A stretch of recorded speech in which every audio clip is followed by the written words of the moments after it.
I shall talk to you today about hernia. Hernia is, in medical terms, is a protrusion of intra-abdominal content into the abdominal wall. The three common hernias which one notices is one is the umbilical hernia, that is a protrusion in the area of the umbilicus. The other one is the inguinal hernia, that is the hernias at the lower end side of the abdomen where the thigh meets the abdomen. And the third and the common one is the ventral hernia, or otherwise called the incisional hernia, which will occur after an operation where the area becomes weak. Now, I shall talk to you about the umbilical and the inguinal hernia in this episode. Umbilicus is a naturally weak area in the abdomen because that is where the umbilical cord links the mother and the child, and when the umbilicus heals in a couple of people, it does not heal very well. So, the area looks very thin, and we often see children with protruding belly button. Until 2 years time, this umbilical hernia does not require any treatment, but after 2 years, if it does not become small, that will require some sort of surgical treatment. Umbilical hernia is also seen in adults and especially in women after childbirth, and even in men folk who have very big protuberant abdomens, which is a very common feature in India. And here usually either the fat from inside the abdomen or the intestines can sort of protrude into the umbilicus. And over a period of time, these umbilical hernias can become big and become symptomatic. Whenever anybody has pain in this hernia, it will require treatment, or even if it is big, or when somebody can notice a gurgling sound when the hernia disappears, this has to be looked into. Likewise, inguinal hernia, hernias at the lower end of the abdomen, is a very common condition and is seen in both young and the old. And this is also due to a weakness in the area of the abdomen, which is responsible for this hernia.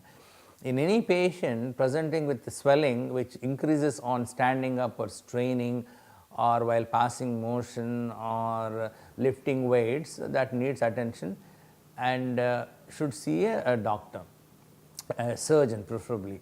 And the surgeon will just check on to find out whether there is any difficulty in passing urine, because especially in the elderly, when they strain to pass urine, the hernias become prominent, and in others who have constipation, we have to constantly strain to pass motion, is another condition can lead to hernias. And also in people, young people lifting heavy weights like weightlifters, and also people have chronic cough because it's like COPD or bronchial asthma. When they keep on coughing, the pressure inside the abdomen increases and that can cause hernia. And once all these are checked up and made sure they are not present, then the elderly patients especially who have diabetes, blood pressure, asthma, etc., they have to be checked by the anesthetists and the concerned specialists to make sure they are fit for surgery. All hernias have to undergo some form of treatment. A few hernias, especially in the elderly, which are asymptomatic, can be left alone, but otherwise hernias require surgical treatment. Umbilical hernia, for instance, which I was talking about earlier, this hernia is small, we need to just make a cut under the umbilicus outside and close it in a very simple manner. But the hernia is somewhat big. The surgeon decides it more than 2.5 centimeter size, that requires a mesh repair.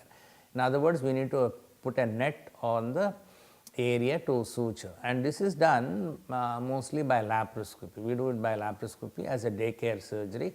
We make small holes in the abdomen, go into the abdomen, have a look at the umbilical orifice from inside and clear the intestine or the fat that is inside it, pull it down, take a mesh which is a double sided mesh, the smooth side towards the intestines and the rough side towards the abdominal wall, and we stick it to the abdominal wall by small screws and some stitches.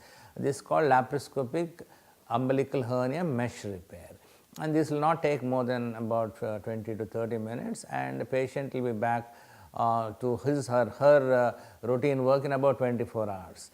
And when the inguinal hernia also has a similar procedure where through 3 small holes in the abdomen the size of little finger, will go into the abdomen, have a look at the inguinal hernia, the defect from inside, and the defect is there is a thin membrane called a peritoneum covering it. We will just cut it open and peel it down. And there are 3-4 different hernias that can happen in that area. A wire net called a mesh is inserted again, and the membrane is stitched back to keep the mesh in position. This operation also does not take more than an hour, and patients will not have any pain after surgery. A few hernias which are very big and will go into the scrotum will require an open surgical repair, and also when a hernia is obstructed. In other words, sometimes patients come with severe abdominal pain because the hernia is not going back into the abdomen where intestine gets blocked, which will require an open operation.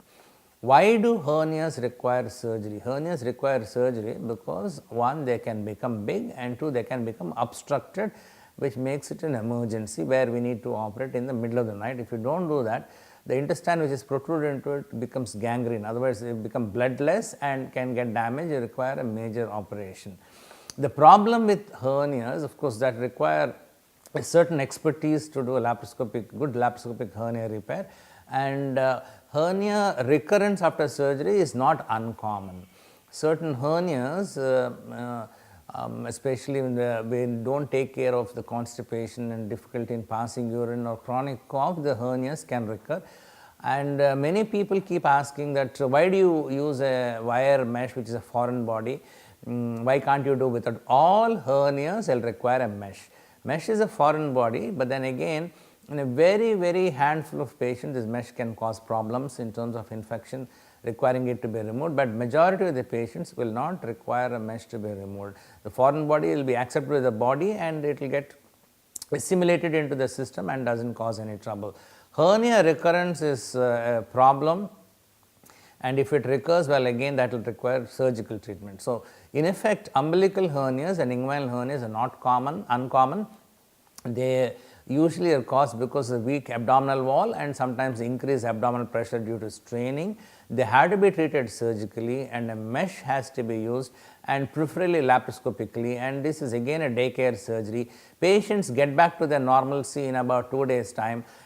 We generally ask them to avoid lifting weights for about a month or so, but then they will be normal. Thank you. For more updates and videos, subscribe our YouTube channel, The Gastro Specialist.